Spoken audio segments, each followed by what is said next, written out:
was 10 good reps, bro. 10 good reps.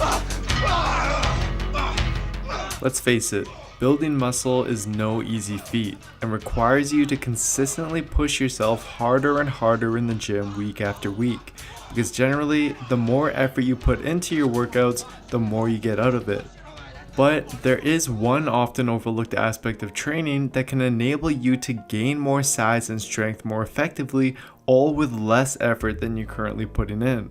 How exactly is this possible? Well, it's with something called deload weeks, and if you've never heard of them and or currently aren't implementing them, then it's likely time that you do so. So what exactly is a deload week and how can they help you?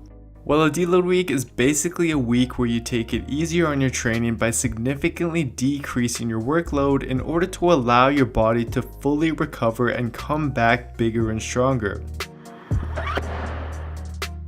I'll provide specific details and a protocol for you to use later on in this video, but for now, just think of it as an easy week. And the reasoning behind this is based on research of how the body deals with and recovers from the physical stress of our workouts. Basically, we provide physical stress to our muscles during our workouts, which breaks down portions of our muscle and as a result temporarily decreases our fitness, like our strength for example. And then, as we recover by using rest days and deload weeks, the body adapts and comes back bigger and stronger for the next session, which is a phenomenon commonly known as supercompensation. But on the contrary, what happens when we push too hard for too long without proper recovery in place is that we eventually burn out and experience symptoms like joint aches and pains, fatigue, and little motivation to train. This then often results in a plateau or even a decrease in your strength, which then obviously hinders your ability to build muscle. Fortunately though, if you've reached this point, then the solution is more often than not simply taking a deload week.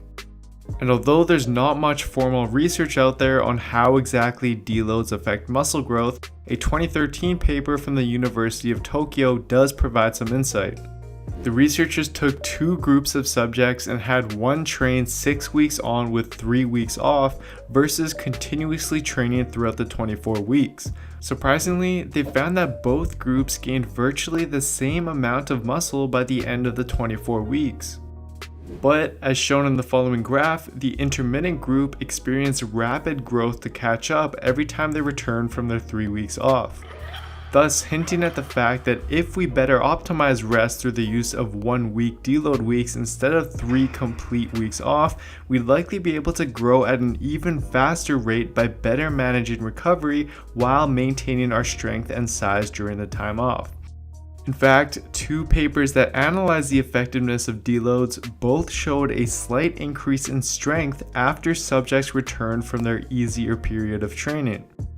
However, in order to successfully reap the benefits of deload weeks, you need to ensure that you're properly implementing them. And how you do so will mainly depend on your training experience.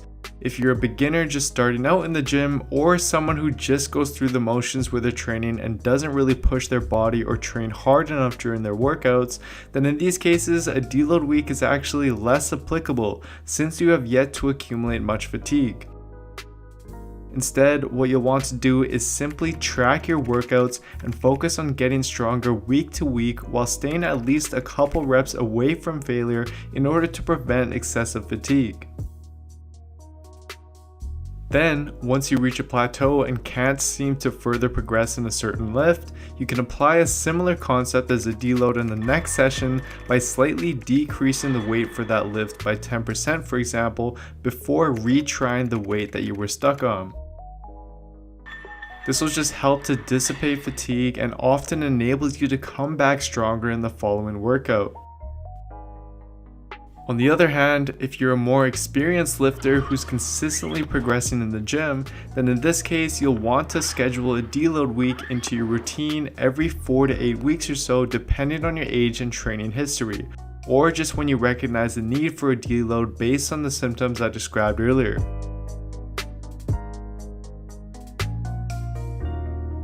Now as for what your deload week entails, we'll use the guidelines of multiple papers on the topic, which suggest the following. 1. You still want to go to the gym and perform your usual workouts rather than taking a week off to rest, as that may negatively impact your strength when you return. 2. During this week, reducing your training volume is more important than reducing the weight you lift. Thus, you should A. Reduce your workout volume by 50% or more, which can be done by simply performing half the number of sets you usually do in your workouts and doing less reps per set. B. Reduce the weight you lift for each of your exercises by roughly 10%.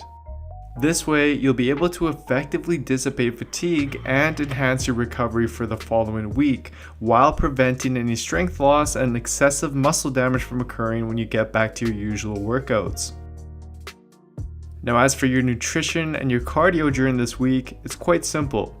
You'll want to eat at roughly maintenance calories in order to provide your body with adequate energy and nutrients to fully recover. This is true even if you're cutting and have been previously eating at a deficit. And as for your cardio, you'll want to avoid too much high intensity cardio, as the goal of this week is to reduce the stress placed on your body and the central nervous system. Instead, if you're going to do some, stick with light intensity activities such as walking, and keep the more intense forms of cardio to a minimum. And that's pretty much it. Although deload weeks can be boring and feel counterproductive in your pursuit of gains, just trust me when I say it's absolutely vital for your long-term progression in the gym, and will be the key to consistently getting bigger and stronger over time while minimizing injury. So to sum the video up, here are the main points that you want to keep in mind. If you want to see the best results, then it's vital that you not only push yourself hard enough in the gym such that you can actually make progress, but that you also implement the right recovery strategies, as this is what's going to enable you to progress even faster in the long run while avoiding injury in the process. And if you're looking for an all-in-one evidence-based program that does just that for you, such that you can build muscle and lose fat as quickly as possible, then what you can do is simply head on over to builtwithscience.com and take my body type analysis quiz, which is just going to determine what program and what approach is best for you. Anyways, if you haven't already, I'd really appreciate you following my Instagram account. I post a lot of informative videos and content on there as well, which I think a lot of you will find useful. And as always, if you enjoyed this video, then please don't forget to give it a like, leave a comment down below, subscribe to the channel, and turn on notifications as well, as this all really does help me out and I really appreciate it. Anyways, that's it for this video. I hope you all enjoyed it. Please let me know what other topics you'd like to see me cover, and I'll get to doing that. Thanks so much for the support, everyone. I'll see you next time.